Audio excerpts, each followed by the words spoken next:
guys, today we're going to be sharing with you our Christmas book haul.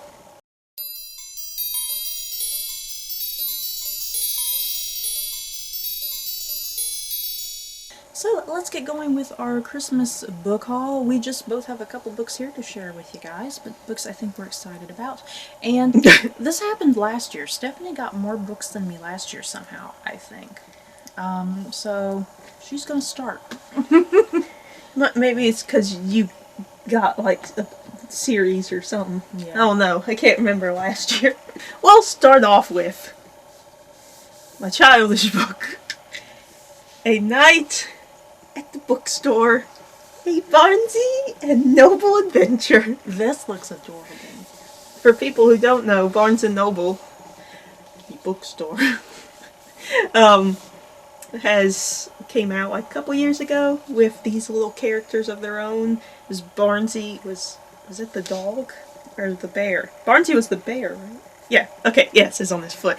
Barnesy is the bear and Noble is the dog. So they came out with their own, like, they were little plushies and stuff. And you said this says book 1. Mm-hmm.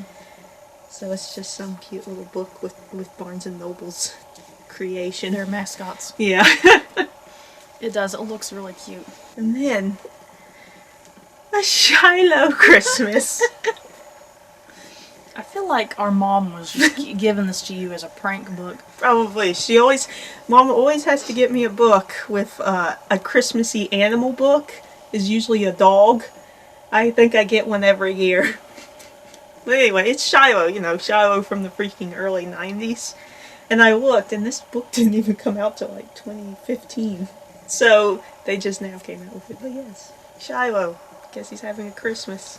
This is a book that I'm very thrilled and excited about, and this is a shiny book. I'm just, I think, holding it like this, you guys can see it. But yeah, this is book 6, right? This is book 6 in the Outlander series by Diana Gabaldon, and it is A Breath of Snow and Ashes. So I can't wait to get to this. I plan on reading this sometime after the next season of Outlander, because that's kind of how I've been reading the Outlander books. I read the book, then watch the season adaptation, and then read the next book, then watch the season adaptation, and that's kind of how I progress to kind of keep things in my head since these books are so complex and there's a lot going on. So yeah, once this next season of Outlander starts, because I think the next season starts in February, so yeah, once the next season is over, I'll go ahead and jump right into this book. Yay! Next, I have The Walking Dead Compendium number 4. Oh yeah. Which is the final compendium, has the final issues in it. Mm-hmm. Yeah, because if you didn't know, the Walking Dead series by Robert Kirkman, it just ended this year, right? Yeah. It just ended this year, like, shockingly. Shockingly out of nowhere. So yeah, this compendium, this is it.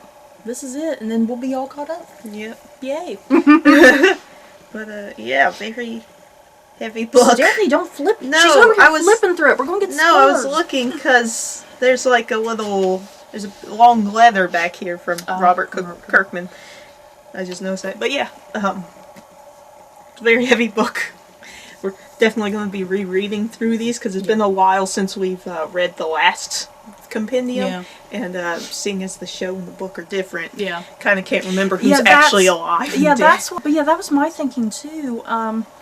Because the show and the books, I mean, they were similar for a little while. Yeah, they're similar. Yeah, we're similar for a little while in some ways, but yeah, it's at the point now that the show is just vastly different, and yeah, I can't remember who's alive and who's dead in the books, there's still so there's still a lot of stuff that's similar. It's just moved around. Characters may be alive or dead differently, so that's where it's confusing. Yeah, that's where it's confusing. So we gotta reread it. Yeah.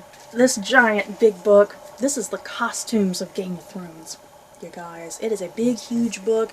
This is essentially for people who love the show and are collectors. It's just straight up all of the clothing. Michelle Clapton does all of the clothing on Game of Thrones, and I always love reading interviews with her because she always goes on about, the level of detail she puts in the costuming, and even if it's something you, the viewer, can't see, it's something that she can see and that the actors can see, and it just helps, the actors get into character with just little details with their costuming. But yeah, on the cover you have John's outfit, and then on the back you have Daenerys's. And yeah, seriously, when I do a review of this book, I'll go into more detail with the pictures. But yeah, this thing is just full of beautiful pictures and illustrations of all the costuming. Oh, it's so pretty. And it smells good, too. Maybe that's what I smell. Maybe this is the smell. Stephanie came into my room and she's like, I smell something weird. And I think it's this book. Is it this book? It might be. I said I came in here. I said it smelled like an old bookstore. Yeah, these books that have these glossy pages. Yes. Yeah, they have that smell to them. But yeah, I cannot wait to get to this because this thing's absolutely gorgeous. It's gonna take me forever to read, but I think I might sit and kind of read this in between other things I'm reading. Yeah. Yeah. You can read it section at a time. Yeah, section at a time. You can like make it. You could probably make that last a whole year. I probably could. Next up, I have my Star Wars portion. So we got Resistance Reborn by Rebecca Roanhorse. Sounds. I was just reading that name and I was like, it sounds like a Lord of the Rings name or something. Oh, just say Roanhorse.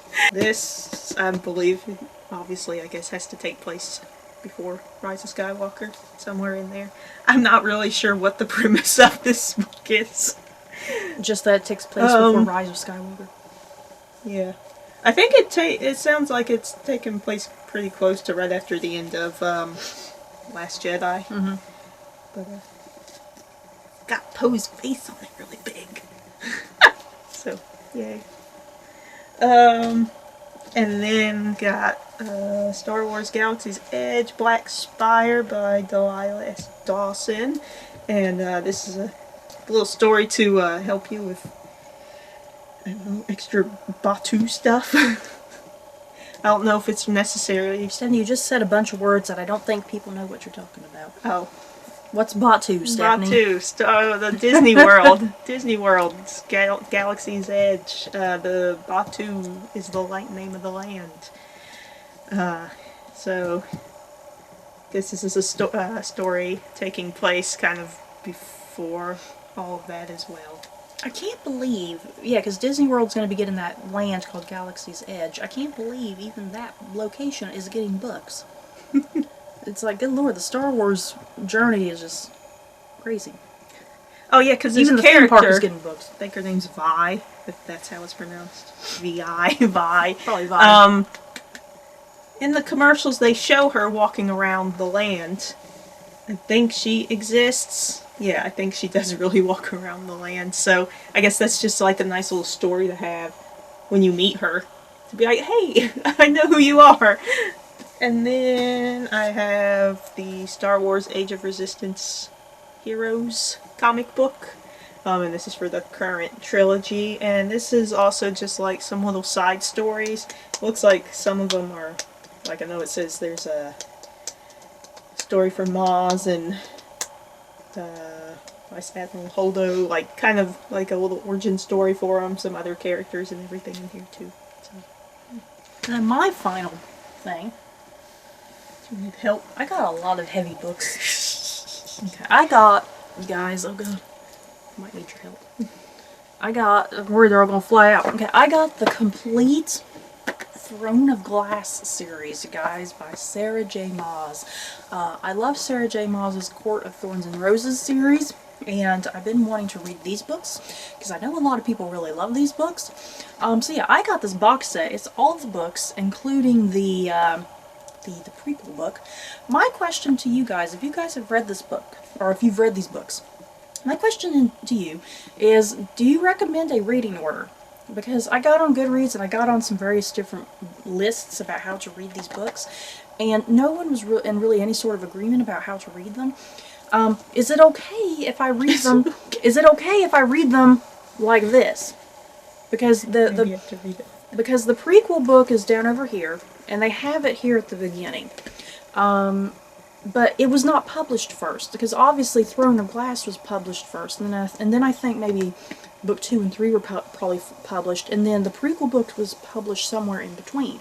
So, is it okay for me to read? Well, I think if it's in the package like that, then it's... So yeah, I don't know, like, am I going to be confused? If I read the prequel book first, am I going to be confused about something? Am I going to get spoiled about something? You know, because it wasn't published first. So, is it okay to read it like this, or does this first book need to be moved somewhere? You know what I mean? Like, do I need to read them in chronological order of how they were published, if that makes sense? But yeah, I got the complete Throne of Glass. It's a very heavy set. You know, I'm glad I never got that. I don't know, because I always would like see these and I would think, I wonder if those are good. Yeah, I'm glad Now they're in the box. Yeah, I'm glad I just waited to get these like in a box like this. Kind of makes it just easier to handle. I had to dig under all the other stacks of packaged books to get to that. So, is that it for our book haul? No. Oh, Stephanie has one more book. I forgot. My final book is Harry Potter and the Goblet of Fire, the illustrated edition. It's been, what, 2 years since the last one came out? Maybe a little over 2 years. Because this one's bigger. I think there's going to be about a 2-year gap in between, or in every other year, I think. I think there's going to be about an every other year gap in between these books.